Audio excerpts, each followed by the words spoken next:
Hello everyone. ఈ వీడియోలో మనము తెలుగు క్వశ్చన్ పేపర్లో లాంగ్ క్వశ్చన్ ఆన్సర్స్ గురించి డిస్కస్ చేద్దాం.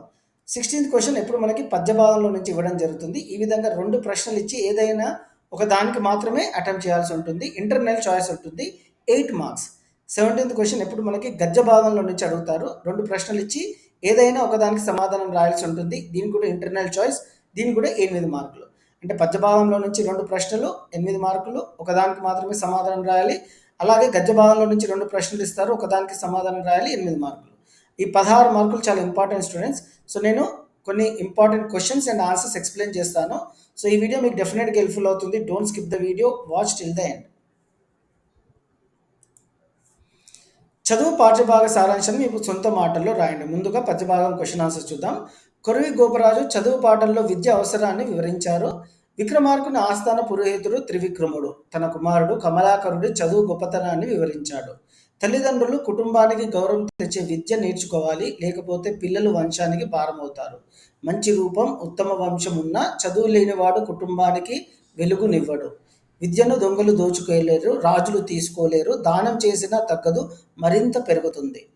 వచన పద్య కావ్యాలు, సంగీతం, నాటకం, సాహిత్యం, లోకజ్ఞానం నేర్చుకోని వారు తోక కొమ్ము లేని పశువులే. తండ్రి మాటలకు కమలాకరుడు ప్రభావితమై చదువు ప్రాముఖ్యత గ్రహించాడు. కమలాకరుడు కాశ్మీర్ వెళ్ళి చంద్రకేతుడు వద్ద వివిధ విద్యలు అభ్యసించాడు. సో నేను చెప్తే మీరు అర్థం చేసుకొని సొంత మాటల్లో రాసిన సరిపోతుంది స్టూడెంట్స్. సో 8 మార్క్స్ ఉంటాయి.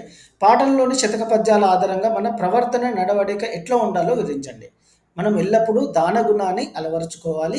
జీవితంలో ఎదురయ్యే కష్టాలను ఓర్చుకునే సహనం కలిగి ఉండాలి. ధైర్యం మరియు పట్టుదలతో ముందుకు సాగితేనే విజయాన్ని సాధించగలం.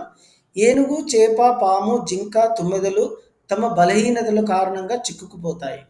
మానవుడు తనలోని 6 శత్రువులను జయించినప్పుడే నిజమైన గొప్పతనాన్ని పొందగలడు. లోభి తన సంపదను దానం చేయటం అసాధ్యము. నిజమైన దాత తన సంపదను కరుణతో పంచుతాడు. పిసినారి మనసు ఎప్పుడూ స్వార్థంతో నిండి ఉంటుంది. అటువంటి వారికి దూరంగా ఉండాలి. మంచి స్వభావం మన వ్యక్తిత్వాన్ని మెరుగుపరుస్తుంది. మంచి ప్రవర్తన మన చుట్టూ ఉన్న వారికి ఆనందాన్ని ఇస్తుంది. మంచి గుణాలు మనకి గౌరవాన్ని తెచ్చిపెడతాయి. సజ్జన స్వభావం కలిగిన వ్యక్తికి నిత్య కీర్తి లభిస్తుంది. స్నేహం ఎల్లప్పుడూ మంచి మనుషులతోనే చేయాలి. మంచి స్నేహం మనలో మానవతా విలువలను పెంచుతుంది. స్నేహం మన జీవితంలో సానుకూల మార్పులను తీసుకొస్తుంది. మంచి స్నేహితులతో ఉండటం ద్వారా మన ఆలోచనలు, ప్రవర్తన మంచిగా మారుతాయి. సో ఇవన్నీ శతక మధురిమలో నుంచి ఉన్న ఇంపార్టెంట్ పాయింట్స్ తీసుకొని ఇవ్వడం జరుగుతుంది. సో మీరు ఏదైనా 8 పాయింట్స్ రాస్తే మీకు 8 మార్క్స్ వస్తాయి స్టూడెంట్స్. పల్లె అందాలు సారాంశాన్ని మీ సొంత మాటల్లో రాయండి. ఊరికి అందాన్ని అందించే ప్రధాన అంశాలు చెరువులు, మంచినీటి బావులు, తామర మరియు కలువ పూలు తోటలు. పరిమళాన్ని వెదజల్లే గులాబీ, మల్లె, గన్నేరు, దాసన వంటి పూల మొక్కలు ఊరి అందాన్ని మరింతగా అందంగా చేస్తాయి. మారేడు, మామిడి, రేగు, జామ, నిమ్మ, అరటి వంటి చెట్లు పల్లెకి స్వాభావిక ఆనందాన్ని కలిగిస్తాయి. పల్లెటూర్లలో వివిధ వృత్తుల వారు పశుపోషణ, వ్యవసాయం చేసేవారు జీవనోపాధిని కొనసాగిస్తారు. గ్రామాల్లో నిత్యం సందడిగా ఉండే అంగడులు, రహదారులపై జనసంచారం ఊరి అందాన్ని పెంచుతాయి. ప్రస్తుతం చెరువులు కనుమరుగు అవుతున్నాయి. పచ్చని పొలాలు తగ్గిపోవడం వల్ల పల్లెలు పట్టణాలుగా మారుతున్నాయి. నేను చూసిన గ్రామం పచ్చని పంట పొలాలు, ప్రకృతి సౌందర్యంతో ఎంతో ఆకర్షణీయంగా ఉంది. కొలనులో తామర పూల అందం, పొలాల్లో వసంత పువ్వు రంగుల విందు, సూర్యోదయ కిరణాల స్పర్శ ఆ ఊరి అందాన్ని మరింతగా విశేషంగా మార్చాయి. శిల్పి గొప్పతనాన్ని గురించి వివరించండి. శిల్పి తన సుత్తి మెత్తని చేతులతో ఉలి సుత్తి ఉపయోగించి కఠినమైన రాళ్లను అద్భుత శిల్పాలుగా చెక్కుతాడు. దేవాలయాల అధిక శాతం కొండలపై ఉండడానికి కారణం శిల్పి ప్రతిభ. బండరాలను దేవతా విగ్రహాలుగా మలిచి వాటికి పూజార్హతని కల్పించాడు శిల్పి. పూల తీగలు, సింహాలు, మానవ విగ్రహాలు, మహారాజులు, చరిత్రలు, అప్సరసలు శిల్పాలు చెక్కుతాడు. రాతిని తాకితే సప్త స్వరాలు పలికించగల శక్తి శిల్పికే సొంతం. కొన్ని వందల వేల ఏళ్ల వరకు శాశ్వతంగా ఉండే శిల్పాలను సృష్టించిన శిల్పి అమరుడయ్యాడు. శిల్పం మూర్తివంతమైన లలిత కళగా మానవుల అలౌకికానందానికి దారితీస్తుంది.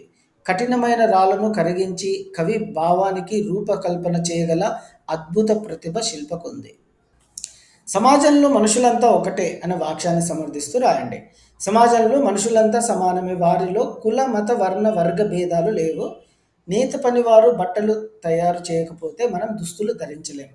రైతు పంటలు పండించకపోతే అన్నం దొరకదు. కుండలు లేకుంటే అన్నం వండుకోలేం. అవి తయారు చేసేది కుమ్మరివారు. కుమ్మరి, వడ్రంగి పంట పనులకు కావాల్సిన పనిముట్లు తయారు చేస్తారు. మేదరి బుట్టలు చేటలు అల్లకపోతే ధాన్యం మొయ్యలేం. కాళ్ళు కాలకుండా నడవాలంటే చెప్పులు కావాలి. వానలో తడవకుండా ఉండాలంటే ఇల్లు అవసరం. సమాజంలో ప్రతి వృత్తి పరస్పర సహకారంతో నడుస్తుంది. అందుకే మనుషుల మధ్య తేడా ఉండదు. ఇప్పుడు గద్య భాగంలో ఇంపార్టెంట్ క్వశ్చన్ ఆన్సర్స్ చూద్దాం. సిరులు పొంగిన జీవగడ్డ సారాంశాన్ని మీ సొంత మాటల్లో రాయండి. మన భారతదేశం సిరులు పొంగిన జీవమున్న భూమి. ఇది పాడి పంటల గల భారతదేశం కాబట్టి భక్తితో గౌరవంగా కాపాడుకోవాలి. వేదాలు వేదాంగాలు ఈ దేశంలో వెలిశాయి.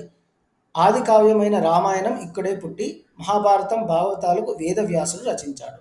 విస్తారమైన అరణ్యాలతో ఈ దేశం ప్రకృతి వైభవాన్ని కలిగి ఉంది. మధురమైన భావసారంతో ఉపనిషత్తులు ఇక్కడే జన్మించాయి.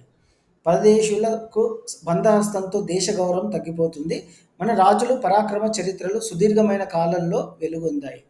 కిన్నెర వాద్యాన్ని మీటుతూ రాళ్లను కరిగించే రాగంతో భావి భారతదేశ భవితవ్యాన్ని కాపాడుకోవాలి. తేట తెలుగు మాటలతో నిండిన కవిత్వాన్ని చెప్పిన ప్రగతిశీల కవులను గౌరవించాలి. వీర పురుషుల కీర్తిని పదే పదే స్మరించాలి. కురుక్షేత్ర యుద్ధం పాండవుల కత్తుల పదునుతో తలతలలాడింది. అందరూ కలిసి తెలుగు చక్కటి పదాలతో దాన్ని గానం చేయాలి. కాకతీయ రాజులు యుద్ధ నైపుణ్యం ప్రపంచాన్ని ఉర్రూతగలోగించింది. తుంగభద్ర అలలతో పాటు తెలుగు రాజుల ధైర్యగాథలను పొగడాలి. నెక్స్ట్ క్వశ్చన్ ఆన్సర్ చూద్దాం. నాయనమ్మ కథను మీ సొంత మాటల్లో రాయండి. ఒక ఊరిలో రవి కుటుంబం ఉండేది. అందులో నాయనమ్మ కూడా ఉండేది. వయసు ఎక్కువ కావడంతో ఆమెకు కళ్ళు కనిపించక నడవలేక మంచం పట్టింది. ఇంట్లో అందరూ నాయనమ్మను ప్రేమగా చూసుకుంటూ సేవలు అందించేవారు. ఆమె స్వతంత్రంగా ఉండటానికి మంచానికి ఇరువైపులా అవసరమైన వస్తువులను ఏర్పాటు చేసేవారు. ఒకరోజు రవి చుట్టాలబ్బాయి శేఖర్ తన తల్లిదండ్రులతో కలిసి రవి ఇంటికి వచ్చారు. శేఖర్ రవితో ఆడుకోవాలని ఇష్టపడ్డాడు. కానీ నాయనమ్మకు జ్వరం రావడంతో రవి ఎక్కువ సమయం అతనితో గడపలేదు. రవి తనతో ఆడకపోవటాన్ని సహించలేక శేఖర్ నాయనమ్మపై కోపం పెంచుకున్నాడు. ఆమె మంచం దగ్గర ఉన్న వస్తువులను గందరగోళంగా మార్చేశాడు. నాయనమ్మ మంచం దిగబోయి చెప్పులనుకొని నీళ్ళ బిందెలో కాలు పెట్టింది. బలంగా కింద పడిపోయి ఆమె కాలు విరిగింది. అందువల్ల ఆసుపత్రిలో నెల రోజులు ఉండాల్సి వచ్చింది. నాయనమ్మ బాధను చూస్తూ శేఖర్ తన తప్పును గుర్తించాడు. తాను చేసిన పని వల్ల ఆమె కష్టం అనుభవిస్తుందని భావించి చాలా బాధపడ్డాడు. ఎవరు లేని సమయంలో నాయనమ్మ దగ్గరికి వెళ్ళి తన పొరపాటును ఒప్పుకున్నాడు. తాను చేసిన పనికి విచారం వ్యక్తం చేస్తూ బోరున ఏడ్చాడు. నాయనమ్మ అతన్ని ప్రేమగా హత్తుకొని కన్నీళ్లు తుడిచింది. నీకు మార్పు వచ్చింది, అందరితో కలిసి సంతోషంగా ఉండు అంటూ శేఖర్ వీపును నిమిరింది. అమ్మ గొప్పతనాన్ని మీ సొంత మాటల్లో రాయండి. సో మీరు ఏదైనా 8 పాయింట్లు రాస్తే మీకు 8 మార్కులు వస్తాయి. కలాం విద్యాభ్యాసం ఏ విధంగా కొనసాగిందో మీ సొంత మాటల్లో రాయండి. అబ్దుల్ కలాం చిన్నతనంలో కొంగలు, సముద్రపు గవ్వలు ఎగురుతుండటంతో చూసి తాను కూడా అలా ఎగరాలని కలలు కనేవాడు. ఆకాశంలోని రహస్యాలను తెలుసుకోవాలని ఆసక్తి కలిగింది. కోరిక, నమ్మకం, ఆశ పెట్టుకోవడం అనే 3 అంశాలపై పట్టు సాధించమని గురువు ఇయదురై సోలోమన్ ఇచ్చిన ఉపదేశాన్ని మనసులో కుదుర్చుకున్నాడు. తన ఆశయాన్ని నెరవేర్చుకునేందుకు ఎంతో కష్టపడి ఏరోనాటికల్ ఇంజనీరింగ్ చదివాడు. ఆ రోజుల్లో కాలేజీ ప్రదర్శన కోసం పెట్టిన 2 పాత విమానాలను చూస్తూ తన లక్ష్యాన్ని బలపరుచుకున్నాడు. కోర్సు పూర్తయ్యాక సహచరులతో కలిసి యుద్ధ విమాన మోడల్ తయారు చేశాడు. ప్రొఫెసర్ ఇచ్చిన అతి తక్కువ సమయంలో పూర్తి చేసి అందరి మన్ననలను పొందాడు.